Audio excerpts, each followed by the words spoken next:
एक देश एक विधान, ऐसे 10 कानून बनाने पड़ेंगे। तो पहला बनाना पड़ेगा एक देश एक पुलिस संहिता,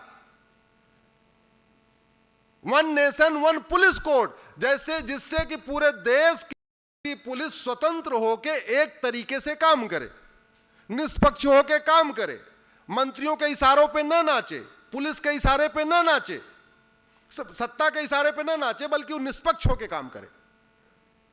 उसको करने के लिए क्या करना पड़ेगा? संविधान के आर्टिकल 14 को बदलना पड़ेगा। हमारे मित्र यहां अधिवक्ता बैठे हैं, किधर गए? आर्टिकल 14 में जो लिखा हुआ है ना, are equal protection of law, उसको बदल के लिखना पड़ेगा state shall secure equal protection of law. ये ड्यूटी करनी पड़ेगी। और आर्टिकल 14 फंडामेंटल राइट है।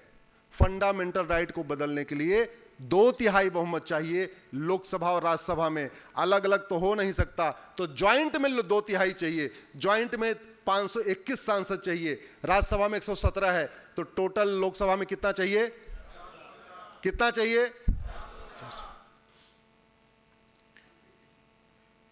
भारत में कानूनों का एक मकड़ जाल है।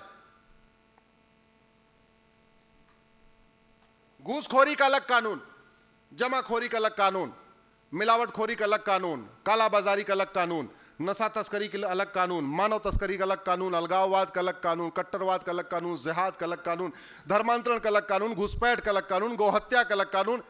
जितने अपराध उतने कानून, और इतना कानूनों का मकड़ जाल है। वो 10वीं पास बेचारा कांस्टेबल कहां से उसको इतना ध्यान आएगा? अरे जज भी कंफ्यूज है। अमेरिका, सिंगापुर, कनाडा में मैंने कभी नहीं देखा कि जो लोअर कोर्ट का फैसला हो, हाई कोर्ट उसका ठीक उल्टा कर दे और सुप्रीम कोर्ट ठीक उल्टा कर दे।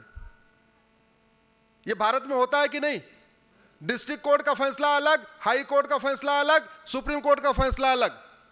इसका मतलब 2 ही कारण हो सकता है, या तो जज इनकम्पिटेंट है, और या तो कानून ठीक नहीं है, क्रिस्टल क्लियर लैंग्वेज नहीं है। अदरवाइज उसी कानून को पढ़ के डिस्ट्रिक्ट कोर्ट फांसी दे देती है, उसी कानून को पढ़ के हाई कोर्ट आजीवन कारावास कर देता है, उसी कानून को पढ़ के सुप्रीम कोर्ट माफी कर देती है। तो या तो डॉक्टर गड़बड़ है, या तो, जोर से बोलिए, या तो डॉक्टर गड़बड़ है, या तो दवाई, या तो जज इनकम्पिटेंट है, या तो कानून घटिया है। ये मेरे हाथ में अमेरिका का फेडरल पिनल कोड है। वहां कानूनों का मकड़जाल नहीं है, वहां एक किताब है, बस केवल एक किताब। इसी एक ही किताब में, इसमें 150 चैप्टर है, चैप्टर वाइज एक एक अपराध कर दिया। तो हमने जो 150 कानून बना रखा है, एक अपराध के लिए एक कानून, इन्होंने क्या कर दिया, एक अपराध के लिए एक चैप्टर डाला। चैप्टर नंबर 1 ये, चैप्टर नंबर 2 ये, चैप्टर नंबर 3 ये, चैप्टर नंबर 4 ये, चैप्टर नंबर 5 है। फायदा क्या है? जो कांस्टेबल FIR लिखता उसके लिए भी आसान, उसको 50 कानून अलग अलग खोलना नहीं है, एक ही किताब के इंडेक्स में जाना है। आपने जैसे कंप्लेन लिख दिया कि फला फला मैं यहाँ जा रहा था, राजेश चेतन जी मैं यहाँ गया, हमसे 2 आदमी मिले, हमको गाली दिए, मेरा मोबाइल छीना, मेरा ये किया, मेरा वो किया। वो एक ही किताब में गया, इंडेक्स देख रहा, अच्छा गाली दिया, चैप्टर नंबर ये, मोबाइल छीना, चैप्टर नंबर ये, स्नैचिंग किया, ये माँ बहन की गाली दिया, चैप्टर नंबर ये किया, चैप्टर नंबर 10। एक ही किताब खोला, फटाफट FIR लिख दिया। और जब FIR अच्छा हो गया तो जांच अच्छी हो जाएगी, जांच अच्छी हो जाएगी, ट्रायल अच्छा हो जाएगा, ट्रायल भी अच्छा हो गया तो सजा हो जाएगी। क्योंकि शुरुआत, पहला किसी भी जस्टिस सिस्टम का स्टार्ट पॉइंट क्या है? FIR। जब FIR ही गड़बड़ हो गया तो ऊपर न्याय कहां से मिलेगा? लेकिन one nation one penal code लागू करने के लिए, आपका विषय चूंकि एक देश एक विधान है, तो आप में से कुछ लोग ये भी सोच रहे होंगे एक देश एक विधान का मतलब एक देश एक नागरिक संहिता नहीं, एक देश एक दंड संहिता भी मतलब है। तो अगर हम चाहते हैं स्पीडी जस्टिस हो, तो हमें one nation one penal code लागू करना पड़ेगा। उसके लिए आर्टिकल 14 को बदलना पड़ेगा। इसलिए अब की बार, जोर से बोलिए, अब की बार। अच्छा, दिल्ली में राजेश चेतन जी के बचपन के दोस्त यहां मुख्यमंत्री हैं।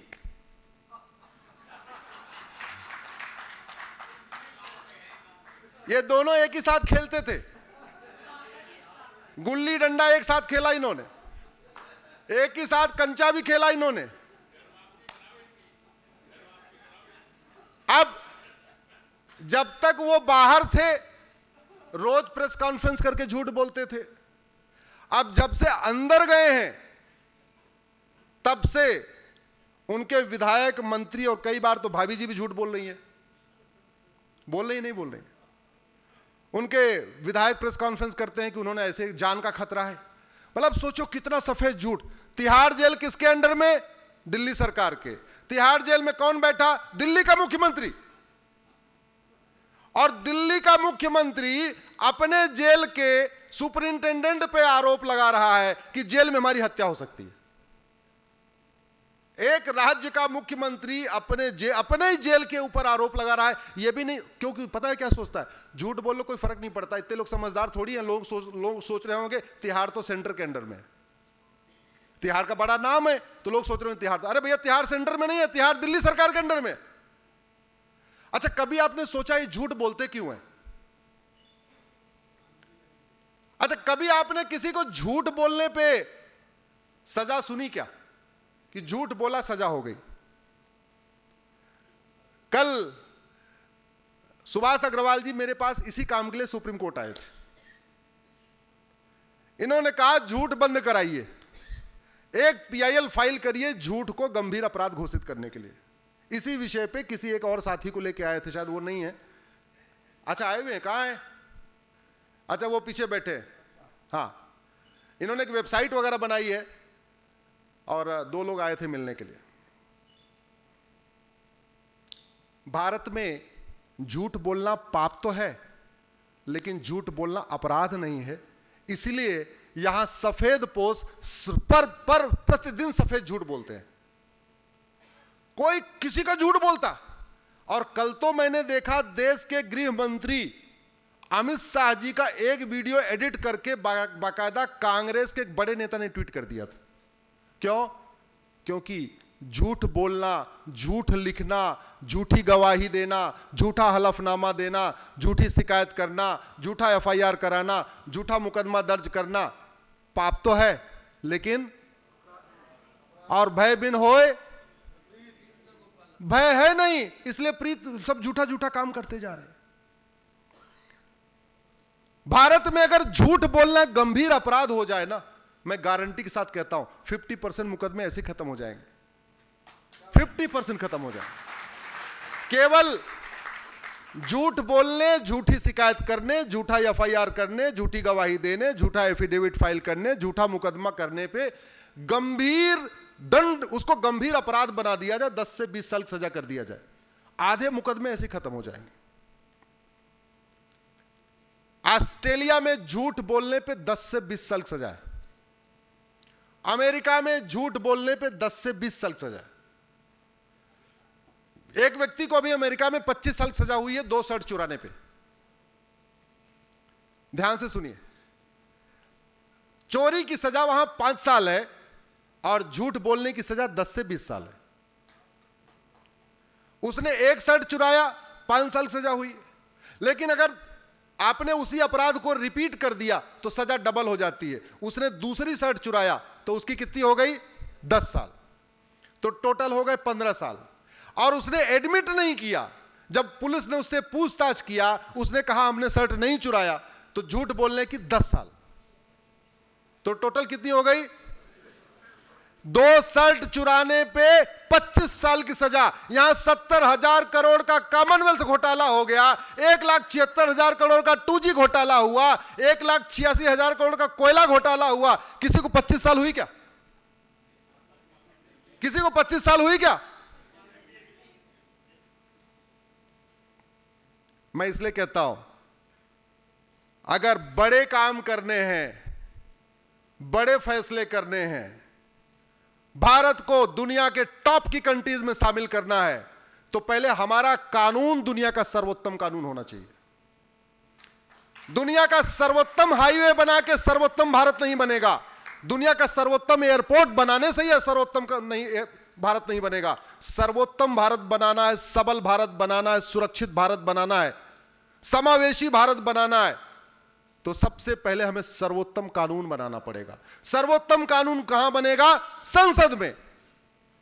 संसद में चाहिए संख्या, और वो सर्वोत्तम कानून बनाने के लिए संविधान में कई सारे बदलाव करने पड़ेंगे। कानून बनाने के लिए सिंपल मेजॉरिटी चाहिए, लेकिन संविधान में संशोधन करने के लिए 2/3 बहुमत चाहिए। इसलिए कितना चाहिए अब की बार? अब झूठ लोग बोल क्यों रहे हैं? आप सोच रहे हो कि फिर झूठ के खिलाफ कानून क्यों नहीं बना? झूठ के खिलाफ कानून इसलिए नहीं बना, संविधान निर्माताओं ने हमारे सोचे नहीं थे कि भारत वाले इतने झूठे हो जाएंगे, खासतौर पे सफेद पोष इतने झूठे हो जाएंगे। क्योंकि जिसका जैसा चश्मा उसको वैसे दिखाई पड़ता है। वो सारे बेचारे अपना सब कुछ त्याग बलिदान करके आए थे जो संविधान सभा में थे, वो तो झूठ बोलते नहीं थे। तो उन्होंने सोचा नहीं कि आने वाली नस्लें इतनी सफेद झूठ बोलेंगे। तो आर्टिकल 19 में फ्रीडम ऑफ एक्सप्रेशन तो लिखा हुआ है, लेकिन उसमें कोई लिमिट नहीं डाली। तो अगर हम चाहते हैं झूठ बोलना बंद हो, तो फ्रीडम ऑफ एक्सप्रेशन में लिखना पड़ेगा subject to public order, health and morality. एक सेंटेंस जोड़ना पड़ेगा। वो एक सेंटेंस जोड़ने के लिए आपको 2/3 बहुमत चाहिए। अब की बार हम आर्टिकल 19 में आगे क्या, परम पूज्य आदरणीय गोविंद गिरी जी महाराज जी आ गए हैं। आइए सब लोग स्वागत करें, सब लोग स्वागत करें। आप आए, बहुत बहुत आभार गुरुदेव, बहुत बहुत आभार। अब आपका चले अरे नहीं भले,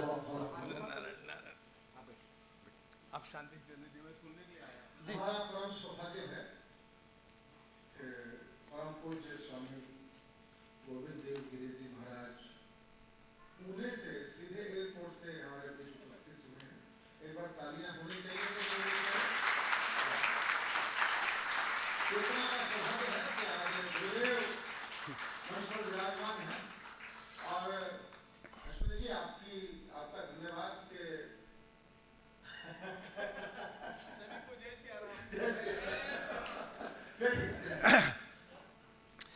तो